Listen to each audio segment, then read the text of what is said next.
Telangana Pradesh Congress committee వారు ఈ రీతిగా క్రైస్తవ భక్తజనం ఉద్దేశించి ఈ సాయంకాలము క్రిస్మస్ వేడుకల నిమిత్తమై విచ్చేసిన అతిరథ మహారథులందరూ వేదికలు అలంకరించిన వారు, అలాగే పార్టీ కార్యకర్తలు, అలాగే క్రైస్తవ భక్తజనము, అదేవిధంగా తెలంగాణ పౌరులందరికీ నా హృదయపూర్వక క్రైస్తవ శుభవందనం తెలియజేస్తున్నాను.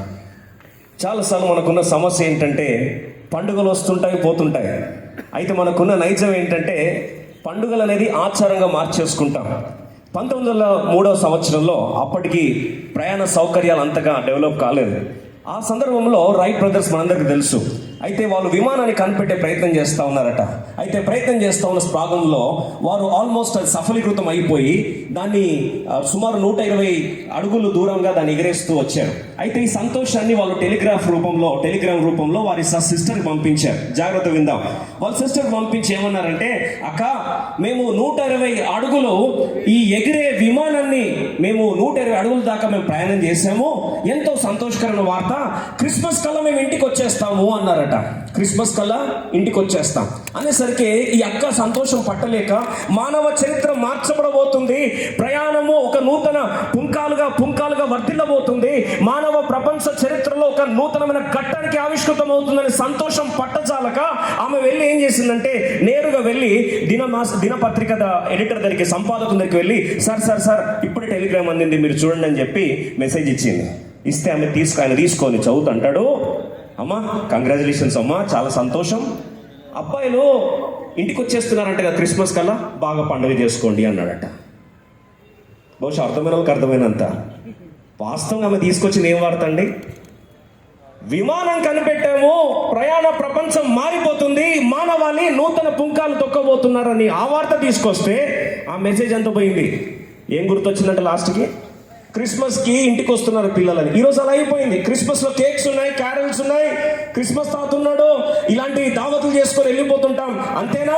ఒకవేళ పండుగ అంతే అయితే ఒక్కసారి ఆలోచించండి, యేసుప్రభువు వారి యొక్క జన్మ ప్రభావము ప్రపంచ చరిత్రను ఎలా మార్చిందో ఒక 2 నిమిషాలు ఆలోచించడానికి ప్రయత్నిస్తాం.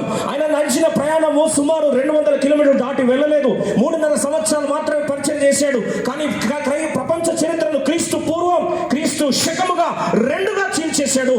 యేసుప్రభువు వారి ఈ లోకంలో వచ్చిన రాక విశేషాన్ని అర్థం చేసుకుంటే నీ జీవితాన్ని కూడా సమానతంగా మార్చగలడు. ఆలోచించండి, విద్యారంగం మారిపోయింది. ఈరోజు ప్రపంచంలో ఎడ్యుకేషన్ అనేది, అక్షరాస్యత అనేది, లిటరసీ అనేది లోకానికి ఉందంటే కారణం ఈ రోజు క్రిస్మస్ జన్మ యొక్క ప్రభావం. ఆ యేసు ప్రభువు యొక్క ప్రభావము, క్రీస్తు యొక్క ప్రేమను ప్రపంచానికి చాటాడు. మానవాళి పట్ల ఆ తాత్పర్యాన్ని ప్రచురపరిచాడు. ఈరోజు పేదల పాలిట కానీ, విద్య ప్రపంచం కానీ, వైద్య ప్రపంచం కానీ, ఈరోజు హెల్త్ కేర్ కానీ, సైంటిఫిక్ టెక్నాలజీ కానీ, you name it, there is an impact. ఈరోజు ఆలోచించాల్సిన ప్రశ్న ఏంటంటే, కేవలం పండుగ ఆచరించుకుంటామా, లేదా ఈరోజు మన చరిత్ర మారాలా?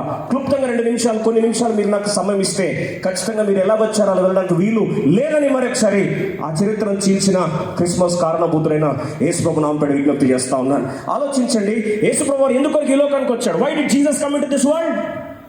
ఆలోచించండి, యేసుప్రభు ఎందుకు ఈ లోకానికి వచ్చాడు? ఆలోచించినట్లయితే యేసుప్రభు ఈ లోకానికి వచ్చినప్పుడు మొట్టమొదటిగా ప్రకటించబడిన మాట ఏం తెలుసా అండి? కన్యక గర్భవతి అయి కుమారుని కనును, ఆయనకి ఏం పేరు పెడతారట? ఇమ్మానుయేలు అని పేరు పెట్టబడను.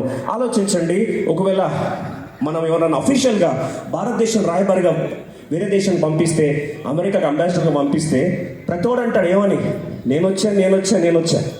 అంతెందుకు, మన కాంగ్రెస్ పార్టీలోనే అఫీషియల్ ఎవరన్నా నియామకం అవుతే హైకమాండ్ నుంచి ఏమొస్తుందండి? ముందు అనౌన్స్మెంట్ వస్తుంది, నోటిఫికేషన్ వస్తుంది.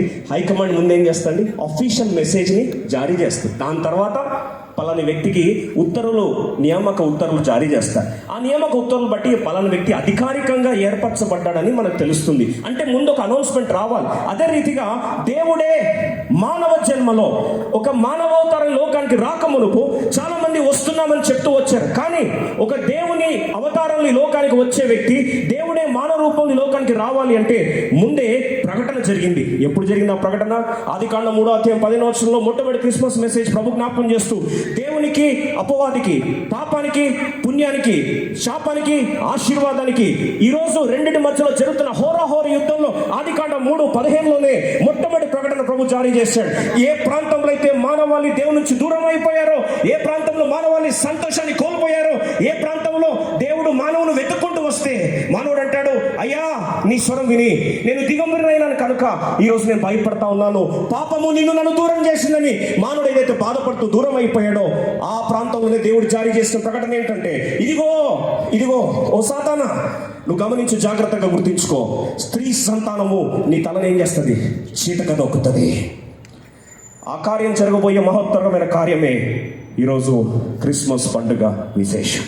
అంటే పాపానికి పుణ్యానికి మధ్యలో, దేవునికి శాతానికి మధ్యలో, శాపానికి ఆశీర్వాదం మధ్యలో జరిగిన ఈ యొక్క కురుక్షేత్ర యుద్ధంలో ఈ క్రిస్మస్ చరిత్రను మార్చడానికి యేసుప్రభువు ఈ లోకానికి రాకముందు 700 సంవత్సరాల ముందు ఒక ప్రవచనం చెప్పారు, సూచన చెప్పారు, సైన్ చెప్పారు. అఫీషియల్ స్పోక్స్ పర్సన్ ఈ లోకానికి వస్తే, అఫీషియల్ గా దేవుడి రూపంలో మానవుడు ఈ లోకంలో శశేయుడిగా జన్మిస్తే ఆయనకు ఒక సూచన చెప్పారంట. ఏం సూచన తెలుసా అండి? ఇదిగో కన్యక గర్భవతి అయి కుమారుణ్ణి కంటుందట.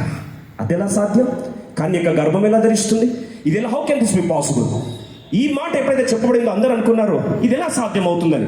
ఎగ్జాక్ట్ గా ఆ క్రిస్మస్ దినమందు దేవుడు కన్యను మరియను ఏర్పరచుకొని ఆ గర్భంలో దేవుడే మానవుడైన వేళ, మళ్ళీ ఒకసారి వినండి, దేవుడే మానవుడైన వేళ, మానవుని మాధవుని చేసిన వేళ, the son of God became son of man so that sons of men can become sons of God.